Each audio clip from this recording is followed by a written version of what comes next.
함께로 운영하는 신목사입니다.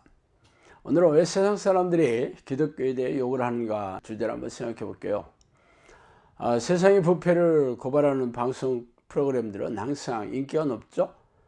사람들은 이런 드라마를 시청하며 세상에 정의가 세워지기만을 바라고 은밀하고 교묘하게 감추어진 부패가 세상에 드러나는 것을 보고 카타르시스를 느끼고 있죠.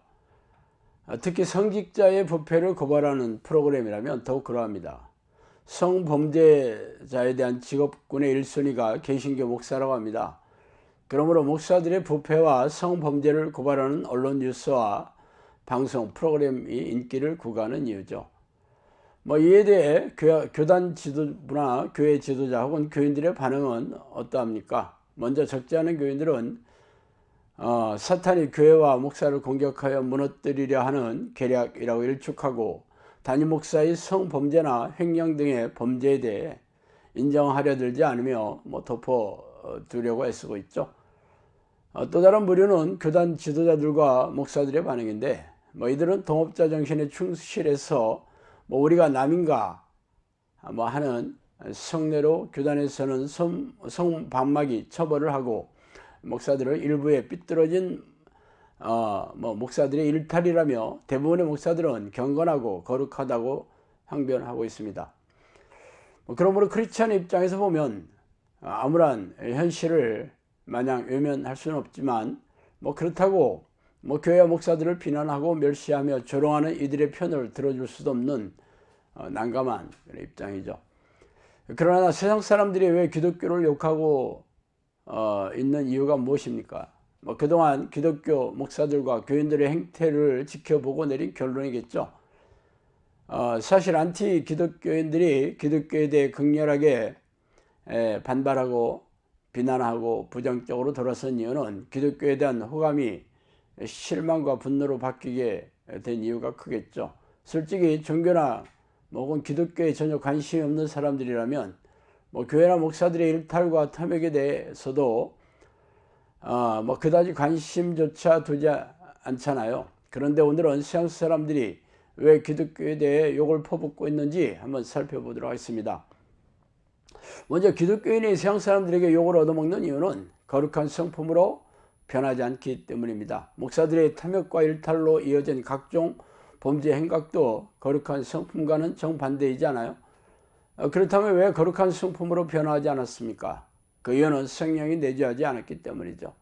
성령이 안에 들어와 계신다면 당연히 거룩한 성품으로 변화시켜 줄 것이 분명하기 때문입니다. 하나님은 자신을 닮아 지은 피조물인 인간이 당신을 닮을 것을 바라시기 때문이죠. 하나님은 하나님을 닮지 않는 데서 발생하는 게 바로 죄잖아요. 죄는 하나님이 싫어하시는 성품과 생각, 말과 행동을 총망라하는 말입니다. 그러나 현대교회는 산문자 영접 기도로 성령이 자동적으로 들어오셨다고 가르치고 주일 성수와 11조는 물론 각종 희생적인 교회 봉사를 하면 축복을 받고 성공한 인생을 살게 될 것을 믿으라고 다그치고 있죠. 그러나 이런 말은 성경에 없습니다. 감기 바이러스가 몸에 들어와도 열이 나고 기침과 오한이 나는데 전능하신 하나님께서 우리 안에 들어오셨다는데 이를 잘 모른다는 게 말이나 되겠어요? 또한 무능하고 무기력하게 사는 것도 말도 안 되잖아요. 결국 교회 마당을 열심히 밟은 교인들도 성령이 계시지 않기 때문에 하나님이 싫어하시는 성품이 변화가 되지 않는 까닭이고, 목사들도 목회 성공을 바라며 부와 명예를 얻기 위해 헌금을 과도하게 요구하고 교인들을 길거리로 몰아 사람들을 교회 의자에 앉히라는 성화를 대는 이유입니다. 자, 두 번째는 죄에 대해 무지하며 죄와 싸우려 하지 않고 있으며 싸울 능력도 없기 때문이죠.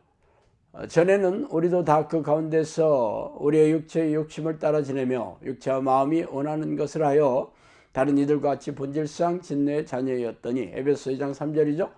육신을 따르는 자는 육신의 일을, 영을 따르는 자는 영의 일을 생각하느니 육신의 생각은 사망이요 영의 생각은 생명과 평안이니라. 육신의 생각은 하나님과 원수가 되나니 이는 하나님의 법에 굴복하지 아니할 뿐 아니라 할 수도 없습니다. 로마서 8장 5절에 7절이죠. 너희가 죄와 싸우되 아직 피 흘리기까지는 대항하지 아니하고 히브리서 12장 4절입니다. 현대교회에서 죄의 축구와 회개에 대한 가르침이 사라진 지 오래되었습니다. 왜냐하면 교인들이 듣기 싫어하며 이미 영적기도로 구원이 확정되었다고 가르쳐왔기 때문이죠. 그래서 하나님이 싫어하는 죄를 지적하기 어렵고 죄를 까발리고 회개를 촉구하는 목사를 좋아하는 교인도 없기 때문입니다. 아시다시피 한국교회는 목사들이 넘쳐 과포화 상태가 된 지 오래되었습니다. 90년대 이후로 교회 성장이 정체되었으며 3년 전에 코로나 팬데믹으로 인해 교인 수가 대폭 줄어들었는데도 신학교에서는 여전히 졸업생들이 쏟아져 나오고 있습니다. 교회는 동네 편의점보다 서너 배 이상 많아졌지만 교인 수는 줄어들어서 소규모의 교회들이 문을 닫고 있는 실정입니다. 그러다 보니 개척교회나 소규모 교회를 운영하는 목사들은 빈곤층과 극빈층 사이에 방치되어 있죠. 그래서 얼마 안 되는 교인들을 금싸라기처럼 대하고 있는데 어떻게 죄를 까발리고 회개를 촉구하는 가르침을 할 수 있겠어요? 대형교회나 중견교회도 사정은 마찬가지입니다. 대부분의 대형교회나 중견교회 목사들은 청빙을 받아 담임 목사가 된 목회자들이죠. 그러므로 장로를 비롯한 교인들의 눈치를 보지 않을 수가 없어요. 만약 이들의 눈밖에라도 난다면 내쫓기는 일이 다반사이기 때문이죠. 그러므로 교인들이 듣고 싶어하는 덕담이나 축복, 격려와 위로의 말씀으로 도배하는 설교를 할 수밖에 없어요. 사정이 이렇다 보니 교인들은 죄에 대해 둔감해지고 죄를 밥 먹듯이 짓고 있어도 무엇이 잘못되었는지 무지합니다. 현실이 이런데도 목사들은 입만 열면 헌금을 강조하며 센 방법을 가리지 않고 헌금을 거두어들이는 일에 혈안이 되어 있으니 세상 사람들이 욕을 하는 것이 당연하지 않겠어요?